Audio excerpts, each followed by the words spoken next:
E aí, gente, tudo beleza com vocês? A paz do Senhor a todos. Hoje eu tô gravando um videozinho rapidinho aqui só para divulgar um livreto, um e-bookzinho do pastor Everton Tocachique. Ele é um pastor presbiteriano bem ativo aí nas redes sociais, acompanho as postagens dele. E ele postou aí, hoje de manhã, esse e-book, 5 erros comuns nas pregações expositivas. É um livreto bem pequeno, né?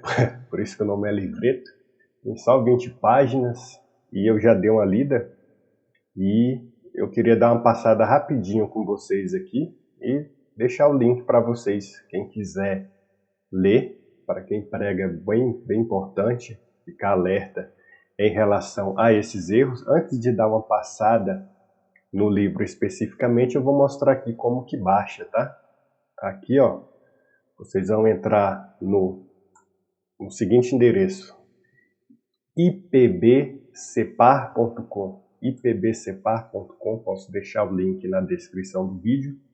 Quando vocês entrarem, vocês clicam aqui em cima em biblioteca. Quando você clicar em biblioteca, vocês vão ver todos os livros aqui disponíveis, os e-books, e ele é o penúltimo aqui embaixo, ó.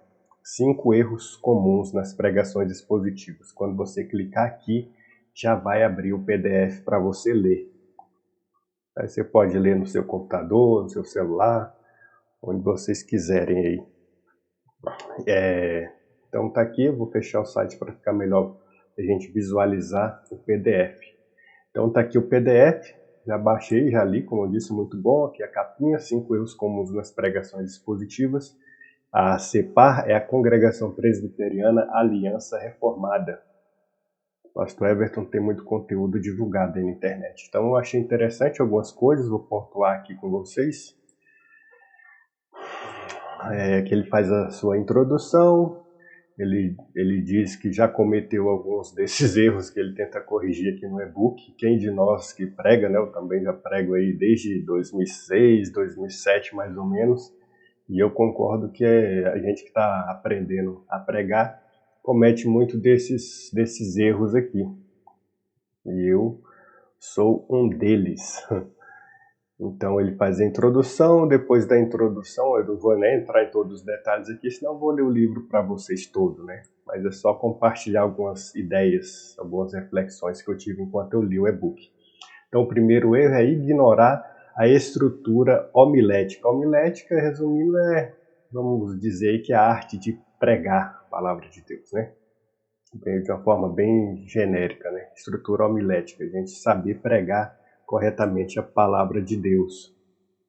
E aqui ele fala do alerta, né? Ele alerta aqui em relação a pregadores que pensam que o sermão expositivo é apenas seguir a análise verso a verso do texto bíblico, ou seja, algumas pessoas pegam um trecho da palavra de Deus, vamos supor ali 10 versículos, aí pega cada um dos versículos, aí ele vai e analisa o primeiro versículo, o segundo versículo, o terceiro versículo, chega no 10º, acabou a pregação, ele analisou o texto e vai embora, e ele acha que isso é uma pregação expositiva. Não, talvez isso tenha sido uma boa escola dominical, talvez.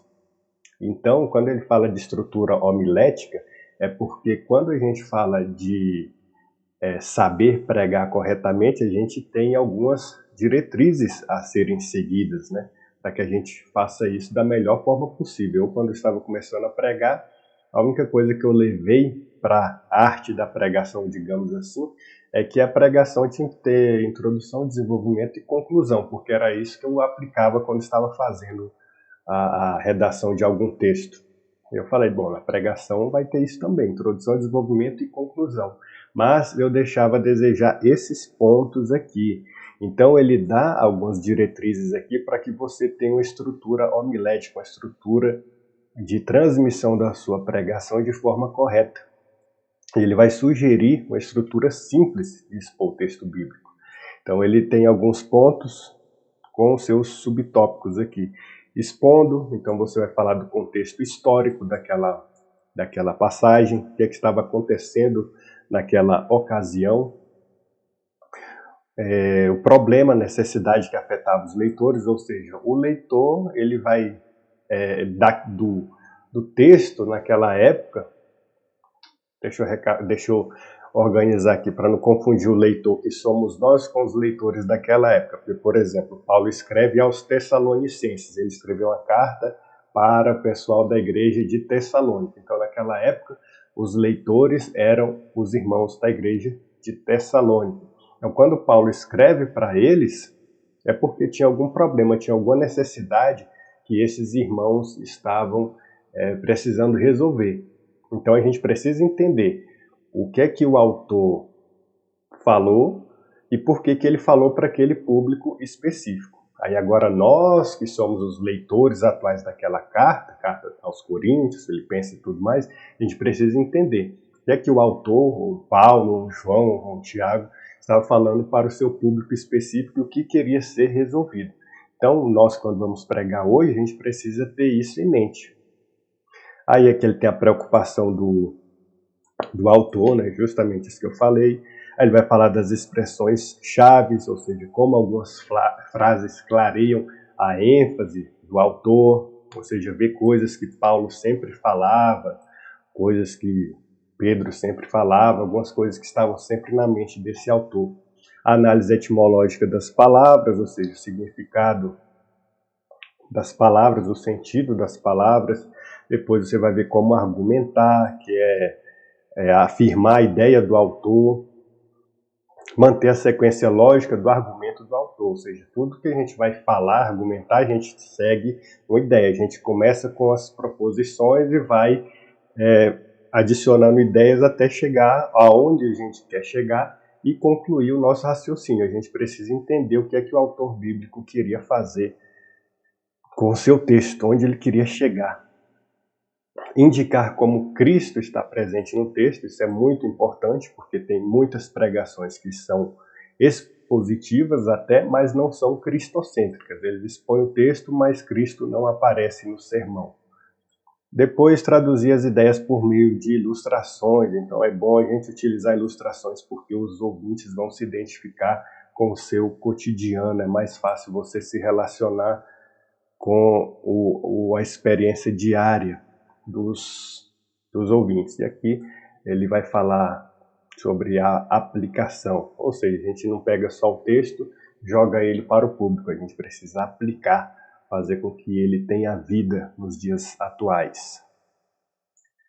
Então vamos lá, depois ele vai falar em falhar em vincular o texto ao Evangelho, ou seja, nós precisamos ler a palavra de Deus e lembrar que tudo gira em torno da pessoa de Cristo, gira em torno do Evangelho, gira em torno do que Cristo fez. Então, quando a gente prega até no Antigo Testamento, a gente precisa se importar com o que Cristo vai fazer mais na frente.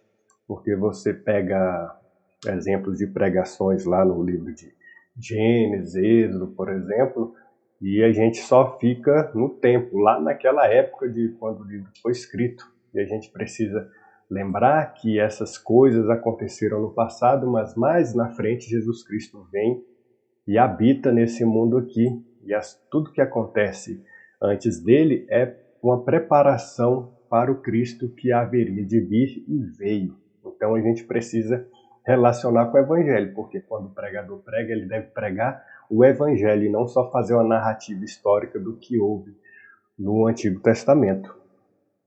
E aqui ele vai indicar alguns livros para saber como nós devemos nos relacionar com o Antigo Testamento quando nós queremos apresentar o Evangelho verdadeiramente. Então ele indica aqui alguns livros do Sidney Greidanus, que é um autor bem conhecido nessa técnica, digamos assim, de fazer o link entre o Evangelho e principalmente os livros do Antigo Testamento. Ele indica que o pregador contemporâneo e o texto antigo, esse livro eu não tenho, de baixo que eu tenho, Pregando Cristo a partir do Antigo Testamento. Tenho ele, tá bem ali, da capa verde ali, um trecho, uma parte é verde da capa. Tem esse Brian Chapin, Pregação Cristocêntrica, esse livro aqui é fantástico, acho que todo pregador tinha que ler esse livro aqui. Ele vai falar justamente sobre como colocar Cristo no seu sermão. Aí ele vai andando aqui. Outro erro que acontece de forma comum, é fazer excessivos comentários técnicos da exegese. Então tem muita gente que vai pregar e ele, no meio da pregação, ele quer dar aula de grego, de hebraico, de aramaico, sendo que às vezes nem ele domina essas ferramentas. Eu mesmo evito isso bastante. Preciso fazer meus cursinhos aí de línguas originais, ser muita pouca coisa.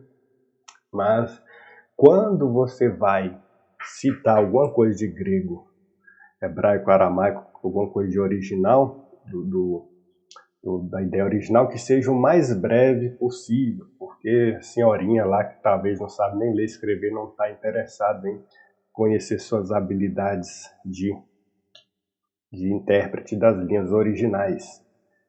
Não entre nessa seara aí de querer transformar sua pregação em uma aula para quem faz faculdade de teologia. Aí ele vai para o erro número 4, pregue descomprometido com seus ouvintes, o que é interessante também, porque nós precisamos nos importar com o nosso público, não é só ficar olhando lá para frente lá e dar a sua aula, pregar para o vento e achar que você não está se comunicando com o público. Isso aqui é interessante até você dar uma olhada aí nessas questões de linguagem corporal, porque às vezes a sua própria postura física não demonstra que você está interessado em transmitir algo sério para o seu público. E aqui ele fala algo interessante, né? Que nós devemos apresentar o ensino da Escritura e provocar uma reação em seus ouvintes. Ou seja, nós precisamos provocar algo e incitar o nosso público a reagirem de acordo com o que nós estamos pregando. Então a pregação não pode entediar, mas sim estimular as pessoas a reagirem ao que eles estão ouvindo.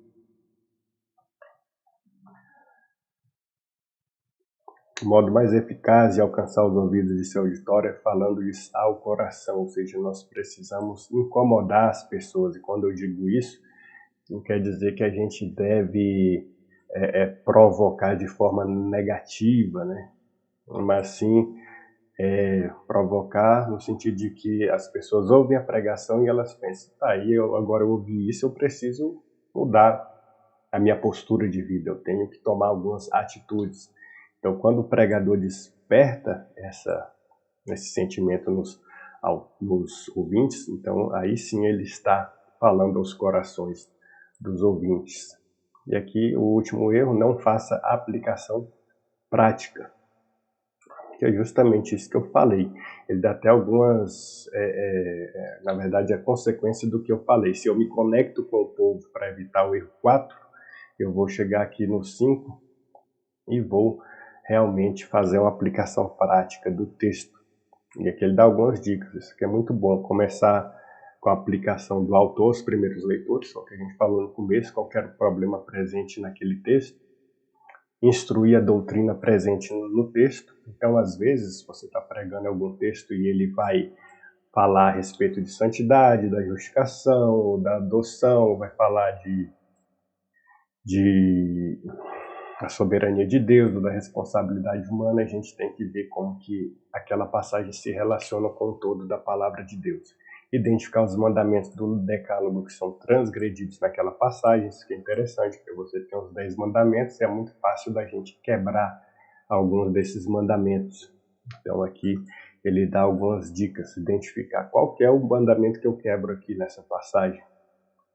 Direcionar o arrependimento do pecado denunciado, ou seja, precisamos deixar o pecado, não é só ouvir que aquele pecado existe, mas precisamos deixar.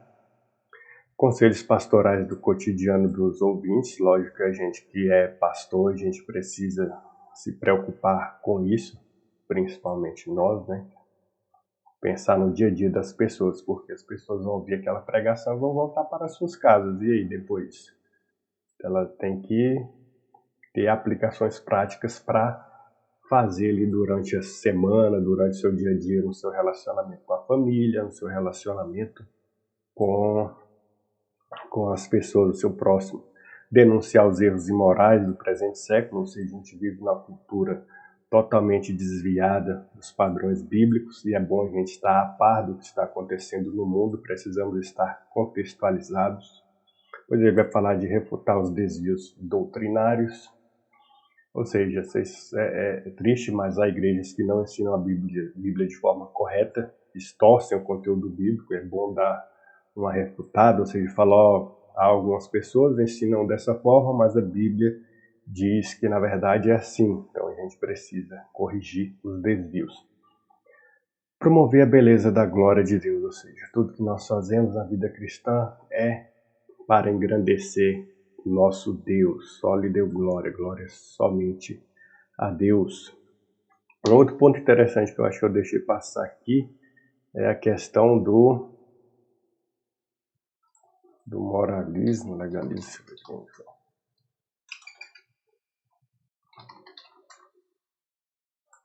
Aqui é aquela questão, né, de falhar em vincular o texto ao Evangelho, do erro 2. Interessante a gente tomar cuidado para não transformar a pregação em mero moralismo. Eu chegar lá na frente e só falar, isso aqui é errado, isso aqui é pecado, quem não fizer isso não vai para o céu e pronto. Não, preciso relacionar o pecado com a pessoa de Cristo, mostrando que esse Cristo perdoa os meus pecados, eu preciso abandonar este pecado. Então, não vou entrar em muitos detalhes aqui. Leiam o livro, muito bom, 20 páginas. 5 erros comuns nas pregações expositivas. Então, era isso. Um grande abraço. Quem gostou aí, diga aí nos comentários o que é que vocês acham. Se vocês quiserem mais conteúdo sobre pregação aqui no canal. Quem cometeu esses erros aí também, diga aí qual erro que você já cometeu. Eu já cometi todos, porque eu não prego não é de hoje, eu sei o tanto que ainda tenho que melhorar. E é isso, abração e até mais. Tchau.